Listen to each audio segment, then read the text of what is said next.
We are here today having this discussion because of an irresponsible, anonymous leak to the New York Times. There is no good scenario as a result of this New York Times report. Who's going to want to cooperate with the United States intelligence community? Who's going to want to be a source or an asset if they know that their identity could be disclosed? Which allies will want to share information with us if they know that some rogue intelligence officer can go splash that information on the front page of a major U.S. newspaper? Specifically, there are two bad scenarios that emerge from this report. Number one, this report makes it more difficult to come to a consensus on this matter to verify intelligence.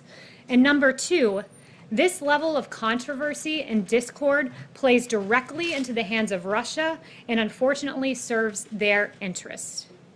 Since before President Trump assumed office, damaging and oftentimes erroneous leaks seeking to undermine or delegitimize the duly elected president have been published. According to the DOJ, classified leaks surged in this administration. There were, under President Obama, just 39 on average criminal leak referrals. In this administration, we've seen 100 criminal leak referrals to the DOJ in 2017, 88 in 2018, and 104 on average per year. We have seen targeted leaks of classified information against this president, and it is irresponsible.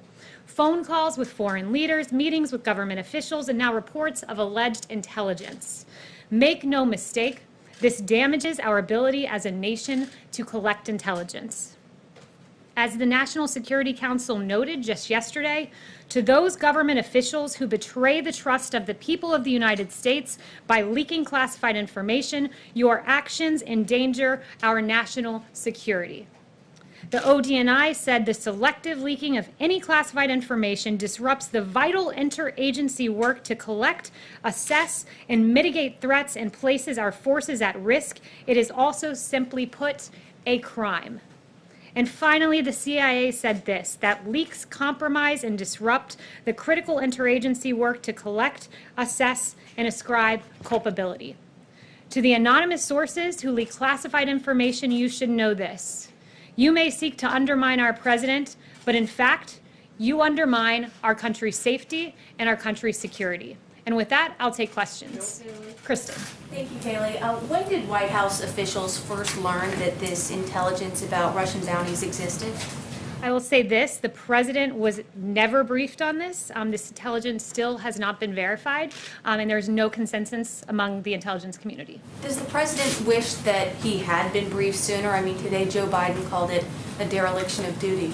This is a piece of intelligence information that had no consensus, has not been verified, still to this day has not been verified, and there are several intelligence agencies on the record noting that. You have the Department of Defense saying that they have no corroborating evidence to validate the recent allegations. The NSC allegations in recent press articles have not been verified or substantiated by the intelligence community. And the ODNI, we are still investigating the alleged intelligence referenced in recent media reportings, but that didn't stop the New York Times from putting it on the very first page of their newspaper and stopping us from getting to an ultimate conclusion and an ultimate place of having a consensus on the alleged intelligence. Darlene. You said that. Just one more question. If this intelligence does turn out to be true, is the president prepared to take some serious action against Russia and Russian President Vladimir Putin? The president has always taken tough, unadulterated action against Russia. We saw that there's no diplomatic presence on the west coast of our country of Russia because the president closed the consulates. We saw he expelled 60 Russian intelligence officers, sanctioned hundreds of targets, withdrew from the INF Treaty, the Open Skies Treaty, tried to halt Nord Stream, still trying to do that, impose visa sanctions and many other actions. So make no mistake, this president is prepared to act and will always act in protecting our American troops. We saw in Syria and the strikes in 2018 that dozens of Russian mercenaries were killed. He will always act to protect American troops. That is indeed his track record. Darlene. There's a briefing, an intel briefing on the president's schedule today. Will this matter be part of his briefing this afternoon?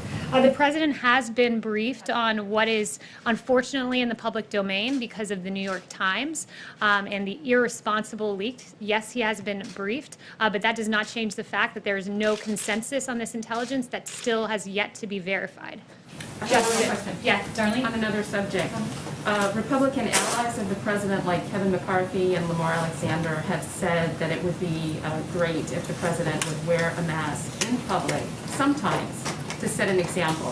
How much weight do words from McCarthy and Lamar Alexander carry with the president? The president has said he has no problem with masks, that he encourages people to make whatever decision is best for their safety and to follow what their local jurisdictions say. CDC guidelines are still recommended but not required. And the president is the most tested man in America. It's his decision whether to wear a mask. Justin. But to set an example.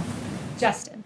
I wanted to loop back on you saying that the president never been briefed. There's, I think, some dispute over whether in February his PDB included this intelligence information, so I'm wondering if you can say whether or not, he may not have read the briefing book that he was presented with, but was he at some point at least given access to this information? So the PDB is a top secret document that is widely disseminated among government.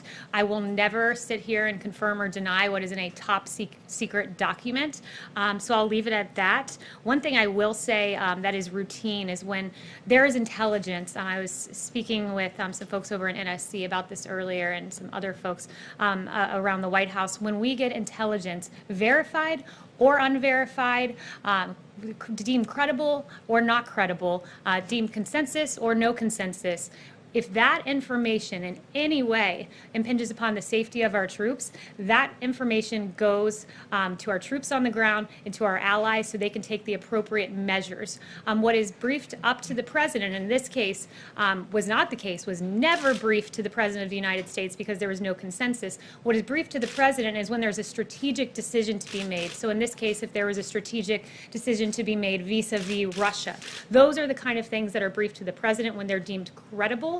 But in this case, it was not briefed to the president. There's no consensus. It was not credible. But make no mistake, this president will always protect American troops. I mean, sorry, just to follow on that, I think there's 2 points. One, I would say that press secretaries in the past have disclosed in certain instances what was in the PDB. But secondly, I mean, this is a relevant issue because I think critics have already seized on this and said, well, if the president isn't reading his PDB, he might not know that there are these policy decisions to be made, right? If a president was presented with this information, it's unverified, he could be alarmed, change his posture towards Russia, conceivably ask intelligence officials to work harder to determine whether or not this was true, make a series of judgments. And so I guess more broadly, I would re-ask the question of whether it was in his material, but ask you maybe to defend why the president isn't necessarily reading his PDB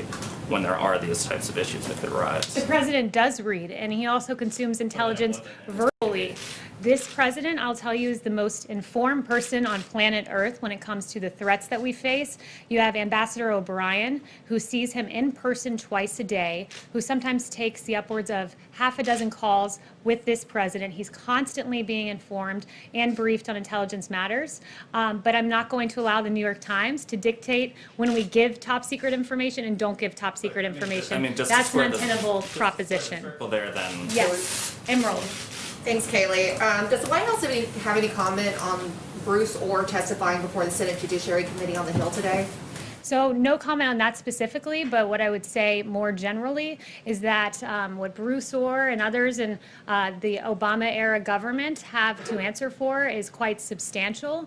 When you had a dossier full of lies weaponized against this president, Bruce Orr's wife, of course, being involved in the creation of that dossier, which was funded by the Democrat National Committee and in coordination with the Hillary Clinton campaign, and was used to spy on the Trump campaign to be the basis for 2 FISA warrants, to launch a 3-year investigation into Russia collusion that ultimately ended in an exoneration of this president and an immense waste of taxpayer dollars. Mr. Orr and many others have a whole lot of questions to answer for. Why was it behind closed doors? Why wasn't it televised given the public interest in these players in the Russia investigation? That would be a question for Congress, but I think the public deserves to know Mr. Orr's answers on those matters. And then one more, if I may. Opened about leakers. Democrat lawmakers are calling for a briefing from intelligence officials. They aren't satisfied with the White House personnel today. Is there a concern to brief Democratic lawmakers, especially Adam Schiff, giving the leaks out of his committee? Look, I mean, I think that Democrats should come forward in good faith, and if anyone has politicized intelligence, we've had the New York Times acting entirely irresponsibly, and you have the Democrat Party politicizing this information, which I think is absolutely disgraceful. Elena. Hi, yes, thank you, Kelly. Senate Majority Leader Mitch McConnell said today that Russia should, quote, absolutely not, unquote, be allowed back into the G7. Does President Trump agree with Mitch McConnell? Look, I haven't spoken to him on that matter. The president believes that we have to have diplomatic relations with the top economies of the world, but there's been no one that's been tougher on Russia than this president. I went through several of those actions. And also, I would note that when it comes to acting on viable, actionable, credible intelligence, there has been no one who has acted more forcefully than this president. He has a track record of that. He has made protecting our American troops overseas his highest and strongest priority. As you know, Soleimani was responsible for the deaths of 600 Americans and thousands maimed from, quote, explosively formed penetrators, other improvised explosive devices, improvised rocket-assisted munitions, rockets, mortars, rocket-propelled grenades, small arms snipers, and other attacks in Iraq. This is what Soleimani did to our American troops. You had President Bush, who declined to strike Soleimani, who was, quote, in the crosshairs, according to the New York Times. You had Obama Biden, who, quote, never made an effort to strike Soleimani. But you had this president, who, when he had actionable intelligence to protect American troops, he did it. He took that option. He was criticized by Democrats. Democrats condemned Trump's strike on Soleimani, as your publication Axios had in a headline. NBC said Democrats demand answers on Soleimani killing. Politico top Democrats blast Trump's false justification for Soleimani killing. And The Atlantic asked, why kill Soleimani now? We removed Soleimani from the battlefield. President Trump did to protect our American troops based on credible intelligence. He did the same with al-Baghdadi, who was responsible for 300 public beheadings, who killed thousands of captured prisoners of war. When this president had actionable intelligence, he took action, criticized by Democrats for it, but that's what this president does. He acts in defense of our American troops. Sorry, David. just a follow-up, Kelly. You said it was targeted leaking into the New York Times. Who's doing the targeting and why are they doing it? It's a great question, but these are rogue intelligence officers who are imperiling our troops' lives. We will not be able to get, very likely not be able to get a consensus on this intelligence because of what was leaked to the New York Times. And you have both the NSC, ODNI, and CIA all noting what damage this leaks does, not just to the safety of our troops, which is paramount, but to the ability of the United States to aggregate information from our allies and have assets and get this valuable information. So who's doing it? It's Members of the IC are going after Trump, is that what you're saying? it very possibly could be. And if that's the case, it is absolutely despicable. Kelly? Yes. On that note, is the Trump administration doing anything or taking any action like an audit of the IC, or what steps are you planning on taking to try to find the source of the leaks? Well, make no mistake, the DOJ has done several criminal leak referrals, 120 in 2017, 88 in 2018, 104 on average per year under President Trump. So we do take those steps. And we do have a president who ultimately, when it comes down to the safety of our troops, he doesn't take impulsive action, he takes deliberate action. And we saw that in the killing of Soleimani and the killing of al-Baghdadi and the protecting of our troops. And at the same time, when you had Iran who shot down a drone, he chose not to strike back in that instance. He chose to protect civilians, to protect our troops. It was the measured response, it was the proportionate response. And ultimately, the ultimate way to protect American troops is to not get into needless foreign wars. This president is on record for decades and decades and decades opposing foreign wars. And Iraq is a great example, a nearly 2-decade war. You have this president who, when Washington Washington was unanimous in saying, we're going into Iraq, this president said, no, that's not the right decision. He's wound down our troop presence in Afghanistan and Iraq, and he's ultimately protected American troops and kept this country safe. And this president has a very strong foreign policy record to be incredibly proud of. Thank you. Take a question. Kill? What? Really?